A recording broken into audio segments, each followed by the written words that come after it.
Halo semuanya, hari ini kita akan belajar materi yang baru, yaitu mengenai gerak pada tumbuhan. Nah, ketika kita lihat gambar ini, kita bisa langsung tahu bagaimana perbedaan gerak pada tumbuhan dengan gerak pada hewan. Nah, yaitu gerak pada tumbuhan itu merupakan gerak non-lokomosi. Ya, apa artinya gerak non-lokomosi? Nah, gerak non-lokomosi itu adalah gerak yang tidak berpindah kedudukan. Nah, lalu terdapat tiga jenis gerak, tiga kelompok besar gerak pada tumbuhan. Yang pertama adalah gerak esionom. Nah, ini akan kita bahas lebih lanjut nanti. Nah, lalu yang kedua adalah gerak endonom. Gerak endonom adalah gerak yang dipengaruhi oleh rangsangan dari dalam tubuh tumbuhan itu sendiri. Contohnya adalah aliran sitoplasma dalam sel tumbuhan. Nah, lalu yang ketiga adalah gerak higroskopis. Nah, gerak higroskopis itu adalah gerak yang dipengaruhi oleh perubahan kadar air dalam sel tumbuhan. Contohnya adalah pada tumbuhan pacar air, buahnya akan meletus dengan sendirinya saat mengalami kekurangan air. Nah, lalu kembali ke gerak esionom, terdapat tiga jenis gerak esionom.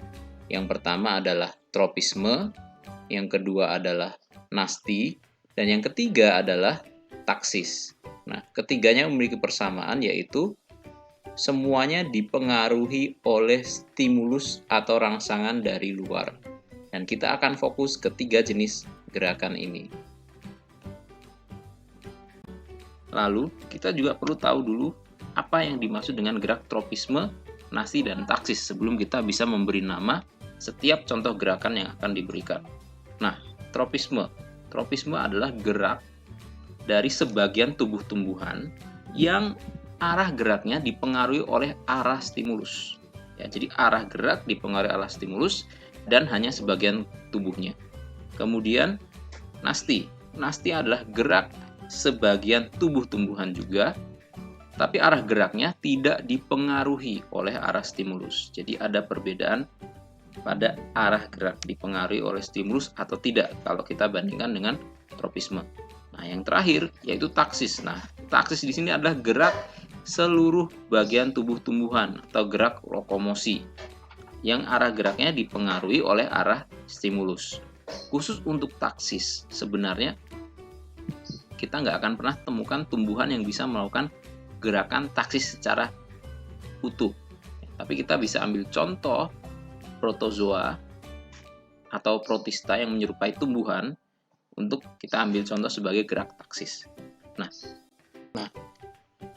lalu yang kedua, kita juga perlu tahu stimulus apa yang mempengaruhi gerak tumbuhan tersebut.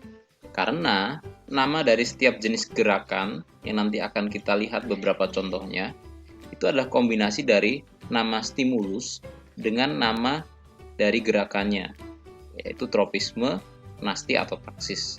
Nah, stimulus yang pertama itu adalah cahaya. Di sini kita pakai kata foto. Nah, lalu yang kedua, sentuhan, tikmo, kemudian panas, termo, air, hidro, gelap, nikti, gravitasi, geo, zat kimia, kemo. Ya, jadi kita perlu ingat nama atau istilah untuk setiap jenis stimulus ini. Contohnya sentuhan, tikmo, gravitasi, geo, dan sebagainya. Dan kita juga perlu bedakan jenis gerakannya itu tergolong kepada gerakan tropisme, nasti, atau taksis. Dari situ kita bisa memberi nama pada jenis gerakan tumbuhan tersebut. Lalu yang pertama tropisme. Nah, kita akan perlu tahu dulu bahwa ada dua jenis tropisme, yaitu tropisme positif, yang artinya kalau arah gerak dari tumbuhan tersebut menuju ke arah stimulus. Nah, yang kedua adalah tropisme negatif. Negatif jika arah geraknya menjauhi arah stimulus. Nah, contoh yang pertama, kita bisa lihat gambar ini. Nah, ini adalah gambar dari tumbuhan yang bergerak tumbuh ke arah cahaya. Gambar yang kedua adalah bunga matahari yang selalu bergerak mengikuti kemana arah matahari. Nah, karena rangsangannya berupa cahaya, dan ini adalah gerak tropisme, karena yang bergerak hanya sebagian dan arah gerak bergantung arah stimulus, maka ini namanya adalah fototropisme. Nah, lalu kenapa positif? Karena arah geraknya menuju ke arah stimulus.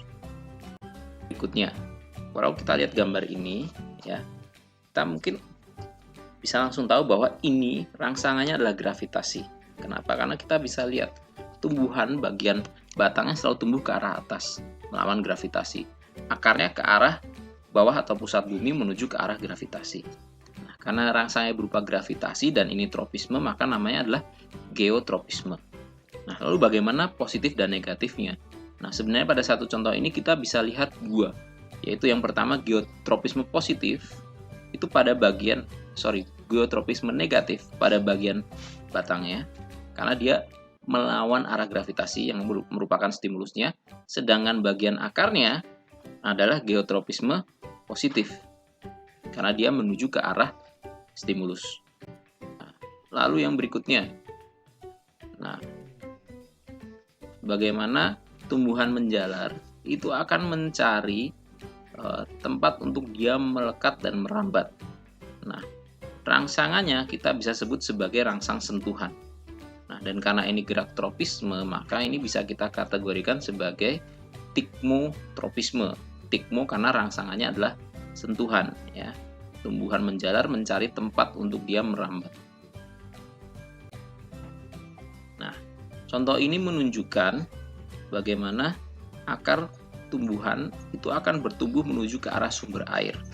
Nah, karena rangsangannya merupakan air dan arah gerak dari akar ini dipengaruhi oleh arah stimulus, maka kita sudah jelas ini kategori tropisme dan stimulusnya adalah hidro atau air. Dan namanya adalah hidrotropisme. Dan kenapa positif? Karena arah geraknya menuju ke arah stimulus. Nah, yang berikut, pupuk diberikan pada tanaman di satu sisi. Nah, setelah beberapa hari, akar akan bertumbuh menuju ke sisi yang diberikan pupuk. Nah, ini menunjukkan gerak tropisme juga, dan karena rangsangnya pupuk atau zat kimia, maka namanya adalah kemotropisme. Nah, contoh-contoh berikutnya kita masuk ke nasti. Nah, kita bisa lihat ini adalah gambar satu jenis bunga. Bunga ini disebut dengan Mirabilis jalapa atau bunga pukul 4. Nah, kenapa disebut bunga pukul 4? Karena bunga ini hanya mekar di sore hari saat terdapat cahaya matahari dengan intensitas tertentu. Lalu, kenapa ini tergolong nasti? Karena gerak mekarnya bunga pukul 4 ini itu tidak dipengaruhi oleh arah rangsangan atau stimulusnya itu cahaya, karena dia mekarnya itu tidak menuju ke arah cahaya atau menjauhi cahaya, tapi dia hanya mekar, sehingga dia termasuk nasti. Dan karena rangsangannya berupa cahaya, maka namanya adalah fotonasti. Nah, contoh yang kedua dari nasti. Nah, tentu kita tahu putri malu atau yang kita sebut dengan Mimosa pudica. Nah, lalu yang kedua ada, tumbuhan ini, tumbuhan karnivor yang kita sebut Venus flytrap. Nah, keduanya akan bergerak karena ada rangsangan sentuhan. Tapi sekali lagi kita bisa lihat bahwa mau dari manapun arah sentuhannya tidak mempengaruhi arah gerak. Sehingga ini termasuk nasti, dan karena rangsangannya berupa sentuhan, maka namanya adalah tikmonasti.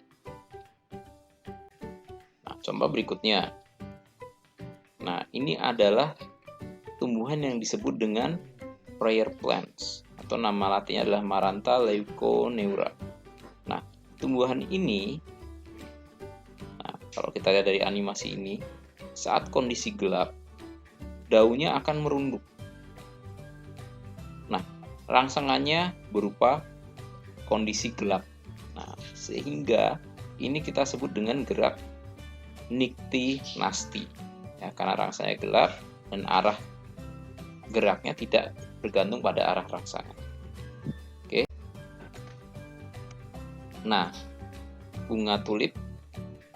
Nah, bunga tulip ini ternyata akan mekar hanya pada saat terjadi peningkatan suhu di lingkungan. Nah, sehingga karena ini arah gerak tidak dipengaruhi oleh arah rangsangan, yaitu nasti geraknya, dan rangsangannya adalah suhu, maka jenis gerakannya adalah termonasti. Nah, ini adalah stomata pada daun. Nah, stomata ini akan membuka dan menutup. Dan ternyata gerakan membuka dan menutupnya stomata itu dipengaruhi oleh rangsangan dari luar. Nah, rangsangan atau stimulusnya apa saja? Stimulusnya bisa berupa suhu, ya, tapi juga bisa berupa cahaya, bisa juga berupa kadar air atau kelembapan. Nah, karena ini adalah gerak nasti, ya, arah gerak tidak dipengaruhi oleh stimulus. Nah, tapi stimulusnya lebih dari satu, maka ini adalah jenis nasti yang kita sebut sebagai nasti kompleks karena stimulusnya lebih dari satu.